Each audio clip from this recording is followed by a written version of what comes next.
Hello! Welcome back to my vlog. I'm so excited for you all to be here and joining me. Today, I'm super excited because I'm going to be talking about a topic that I'm really passionate about, and hopefully once you guys hear what I have to say, you'll be really passionate about it also. So let's get started.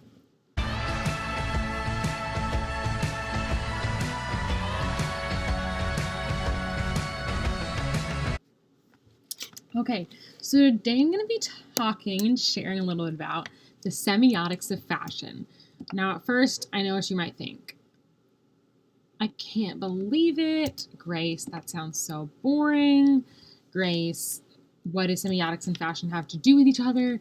Grace, I thought this was supposed to be about design. Well, if you were thinking those things, that's fine. Because once I've said what I need to say, you'll all understand. So it'll be fine. So, I'm going to start out by giving sort of a basic definition, helping you guys get some F11 on the subject. So, semiotics in fashion is essentially going to be a study of how fashion and clothes send messages about social, cultural, and political positions. So basically what it's saying is what you wear is sending a message to the people around you. Duh. Yes, thank you for sharing that super interesting information that we all knew already.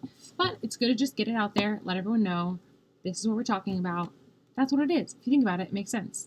Clothes send messages. What you choose to wear is going to send a message.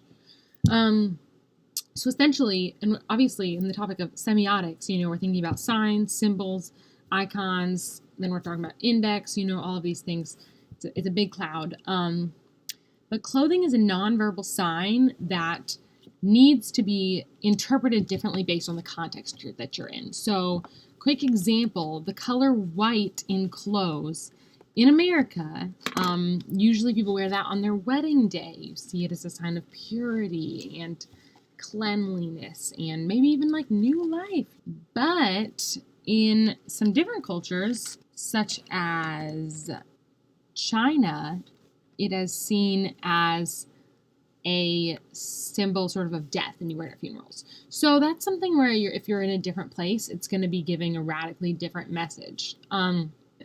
Different cultures see things like texture and form, and those are all going to be read differently because it's a nonverbal sign. I mean, sometimes people are talking with it, but so if you think about something like a uniform, that is literally an index of the job that you have.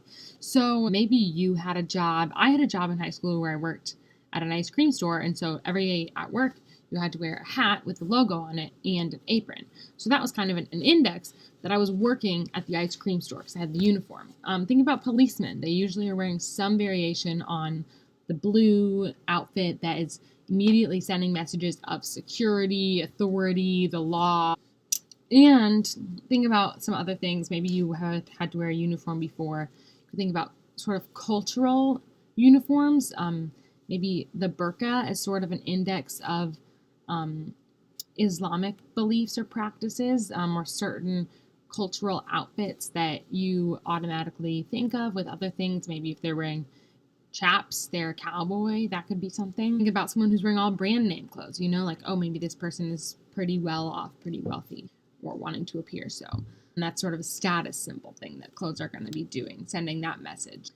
And Desmond Morris once said, it is impossible to wear clothes without transmitting social signals. So this is just the idea that even if you're wearing black pants, a black shirt, black shoes, black socks, no words, you're still going to be sending messages through what you're wearing. They're not going to be verbal messages or messages with words, but they're going to be still semiotical messages that are sent from the clothes that you're wearing.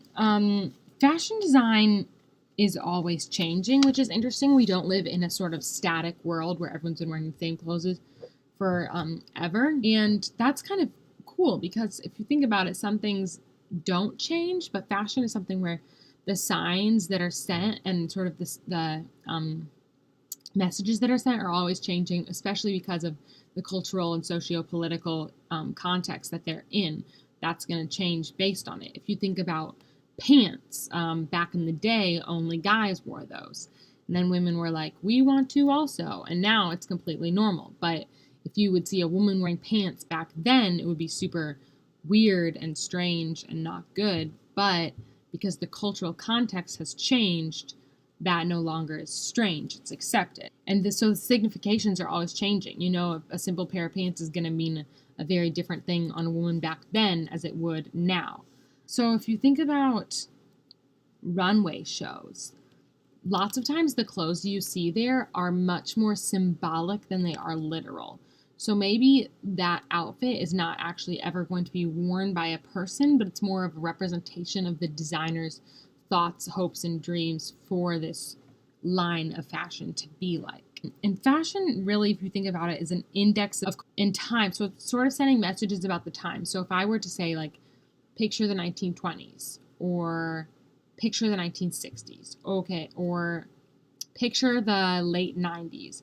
You're probably, if you're anything like me, gonna have these pictures up from the 20s, you know, lots of jazzy nightclubs and fringe dresses and men in suits. And then in the 60s, you know, you're gonna have a completely different look. And then in the late 90s, you know, a completely different look. I think about Britney Spears and Justin Timberlake and their iconic jeans matching outfits that were so great. And you think about those outfits are kind of an index of the time which they were placed in, which is very fascinating to me. And I think that gets glossed over a lot, but it's really important. Fashion is all dealt up in the ideas of signs and symbols and iconography and sending messages. And I think we sometimes wear what feels good to us, and we wear like, oh, well, I'm going to wear this shirt that has a band on it that I really like.